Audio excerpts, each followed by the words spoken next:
maka habislah kau. Kalau kau tidak tunduk kepada para politisi, maka habis juga kau. Jadi saya tidak menganggap mereka adalah hakim. Mereka adalah petugas kekuasaan dan petugas politik. Jadi hakim, mohon maaf, 9 hakim MK, saya tidak menyatakan terhormat, karena terhormat itu adalah orang yang diangkat karena profesinya dan integritasnya, bukan karena kedekatan dengan kekuasaan dan politik. Itu skema kehancuran negara ini adalah penguasa mensiasati agar mengangkat penguasa. Penguasa adalah pimpinan partai politik yang bermasalah untuk dikendalikan dengan gampang.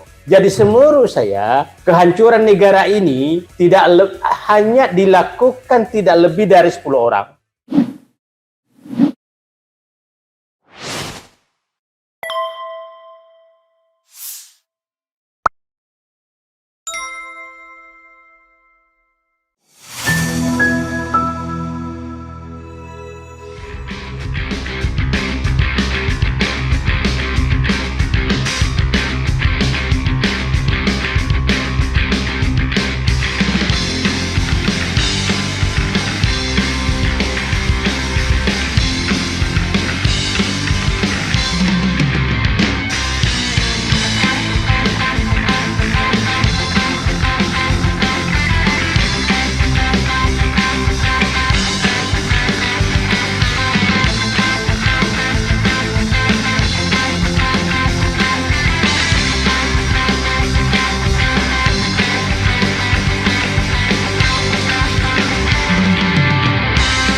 Saya pikir pemerintah ini memang pintar sekali mensiasati rakyat untuk melanggengkan kekuasaan. Siasatnya begini, mereka paham betul bahwa hampir semua lembaga negara itu diisi oleh keinginan politik. Saya dulu dari awal yang paling aneh itu adalah BPK dipilih oleh DPR. Gimana logikanya? Yang memeriksa dipilih oleh yang diperiksa. Dan itu didiamkan.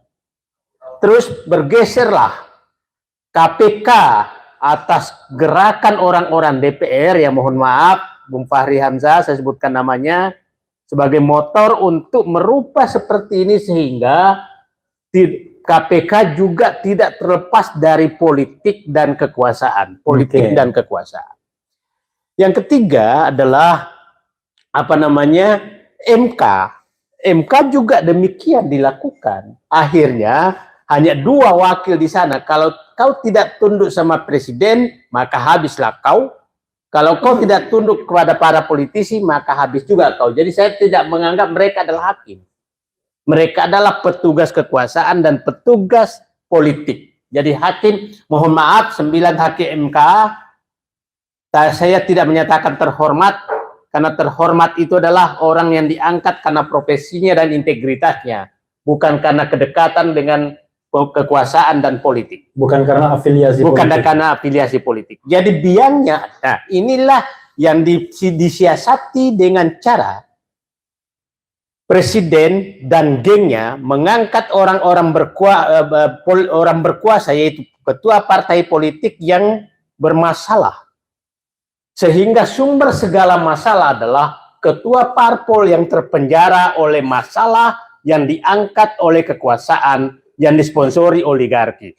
Itu skema kehancuran negara ini adalah penguasa mensiasati agar mengangkat penguasa. Penguasa adalah pimpinan partai politik yang bermasalah untuk dikendalikan dengan gampang. Dan Hmm. itu yang terjadi sekarang.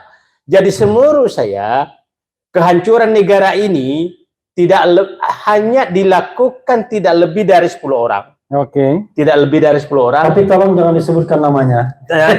Tidak lebih dari 10 orang. Dan itu saya berharap, ya Allah bisikkanlah hati mereka malam ini, bahwa mereka itu umurnya juga tidak panjang lagi. Dan kembalilah ke jalan yang benar. Kekuasaan tidaklah membuat kenyamanan bagi Anda semua. Jadi saya menyatakan, Pak, semua sekarang ini hancur negeri ini karena siasat mengangkat orang bermasalah untuk memimpin partai politik, dan partai politik mengendalikan semua pengangkatan pejabat-pejabat yang atas nama negara, tapi sebenarnya adalah atas nama kekuasaan. Dan dibalik semua ini adalah para oligarki yang mengendalikan mereka. Jadi sebenarnya sangat sederhana untuk ini kan. Pertanyaan saya, Bung Refli, apakah kita hanya berada di ruangan ber-AC ini teriak seperti ini, melihat kehancuran negara ini? Nah, nanti kita jawab setelah yang satu ini ya. Oke. Saya mungkin Siti itu mungkin hanya bisa kalah tuh kalau lewat surveyor Indonesia. Oke. Nah, terus ada MK-nya, MK Indonesia juga. Kalau selama itu tidak diekspor ke luar negeri do MU, ya saya pikir enggak lah. Itu MU itu masa lalu udah selesai. Nah, saya melihat begini, Mas Heru. Yang saya kembali ke pertanyaan saya. Mas siapa tadi? Mas Hersu. Mas Kayaknya udah tandem dengan Hersu no Arif ya, Mas Hersu. Ya, Refli ini problemnya, mereka sudah merasa bebas melakukan apa saja yang dia inginkan.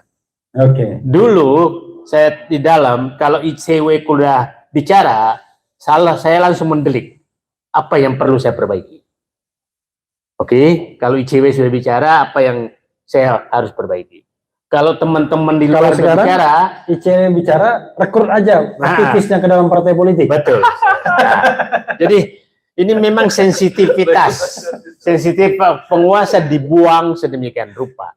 Dulu kalau kita lihat ada mahasiswa sudah turun, maka kita panggil orang mendengarkan apa protes mereka. Sekarang biarkan saja, nanti jam 5 juga bubar sendiri kok. Jadi memang sensitivitas itu hilang. Dan pertanyaan saya tidak lagi menduga-duga apakah terjadi tribal atau apa. Kelihatannya akan terjadi. Yang saya ingin pertanyakan, para tokoh-tokoh ini kalau itu terjadi, apa yang kita harus lakukan? Itu sebenarnya yang paling penting kita diskusikan, karena sudah capek juga mengeritik. Jadi apa yang dikatakan orang, sepertinya rezim ini sudah tidak mementingkan itu kritik, tidak mementingkan. Yang penting adalah hasil survei bahwa 80% rakyat puas terhadap mereka. Itu di survei, tapi kalau di polling RH yang puas cuma 11%. Nah, tapi kan dia bilang RH masa bodoh, emang gue pikirin katanya kan, kira-kira begitu. Jadi walaupun polling RH diikuti lebih dari 100.000. Tidak penting bagi mereka. Yang penting bagi mereka adalah tiap hari pengumuman survei, tiap hari dan dikutip oleh media-media katanya mainstream. Itu terus, saya nggak tahu bayarannya berapa media itu memuat terus itu. Nah, karena tiap hari dimuat mereka dan selalu mereka coba masuk akal nggak kita semua. Ada yang menyatakan lebih mendekati 80%, survei menyatakan orang kritik memilih calon presiden yang ditunjuk oleh rezim sekarang. Logika statistiknya di mana? Orang kritis itu kan ada di luar. Kok memilih yang akan melanjutkan? Logika mana seperti itu? Sama dengan survei sebelumnya menyatakan setelah kenaikan BBM kepuasan masyarakat naik. Tapi nggak salah itu, Daeng, karena definisinya adalah yang memilih kekuasaan sekarang disebut orang kritis, yang tidak memilih orang sakit hati. Oh begitu. Ya. Jadi definisinya diubah. Saya proyeksi saya Kalau apa yang dikatakan, ini kan dia mencoba nih, kemarin melabrak bahwa masa jabatan 4 tahun dilabrak, semua dilabrak dan semua oke-oke saja, dan berhasil memecah belah semua yang termasuk hukum tata negara dipecah belah sedemikian rupa. Kalau terjadi nanti bahwa berhasil tadi mengapa namanya menghapuskan bahwa keputusan MK itu final, maka ada lagi final berikutnya. Nah, ini sama dengan PK, boleh di PK. Itu kan logika saya sebagai orang engineer, gimana logikanya? PK boleh di PK. Ini keputusan MK, boleh ada keputusan yang berbeda. Nah, kalau itu terjadi, maka saya punya keyakinan bahwa gugatan, kan ini masih Oktober nih, pemilihan Wapres nih. Masih Oktober, ya, pendaftaran wakil presiden. Maka kalau keluar putusan MK bahwa menyatakan bahwa pengertian 40 tahun di Undang-Undang Dasar 45 itu bisa ditambahkan bahwa berpengalaman bisa diabaikan, kemungkinan besar itu terjadi. Pertanyaan saya bukan itu, kalau itu terjadi saya peluangnya kemungkinan terjadi. Sekarang kalau itu terjadi, apa yang kita lakukan? Itu yang paling ada di pikiran saya sekarang. Saya sih berharap bahwa masih ada pihak-pihak. Saya kemarin agak gembira membaca tulisan Pangdam Siliwangi, Kunto Ariwibowo. Ternyata masih ada yang memperhatikan negara, bukan kekuasaan. Nah, saya mudah-mudahan masih ada di pihak seperti itu, dan juga tokoh-tokoh lain. Saya melakukan hal yang sama. Saya kemarin menghimbau Pak SBY pas keluar mentionnya, saya menyatakan Pak SBY, Pak JK, Pak Amin Rais, bapak-bapak dan ibu-ibu semua berkumpullah menyelamatkan negeri ini. Problemnya tokoh-tokoh kita ini selalu ada problem psikologis di antara mereka. Kenapa dia yang mengkoordinasi saya? Kenapa dia mengkooptasi saya? Saya lihat hilangkan semua dinding-dinding itu untuk sementara. Berkumpullah Gatot Nurmantio, SBY, JK, Amin Rais, kemudian mungkin ada juga intelektual kampus keluar menyatakan saatnya kita bersatu menyelamatkan negeri ini dari arogansi kekuasaan yang mengabaikan semua etika, mengabaikan semua aturan demi memelanggengkan kekuasaan. Saya berharap itu yang kita lakukan. Kalau perlu, saya nggak usah tidur, saya muter ke rumah mereka untuk mengundang mereka untuk kita siapkan ketemu di Monas, di bawah tenda untuk menyelamatkan negeri. Luar biasa ya, Mas Adi Mazardi. Ya, saya masih tanya soal treble winners tadi, dan juga apa yang Anda amati ya. Sepertinya ada sebuah paradoks yang mengatakan bahwa kekuasaan hari ini nggak kuat-kuat amat sesungguhnya, ya kan? Tapi kok semua lembaga negara tunduk, oposisi mati.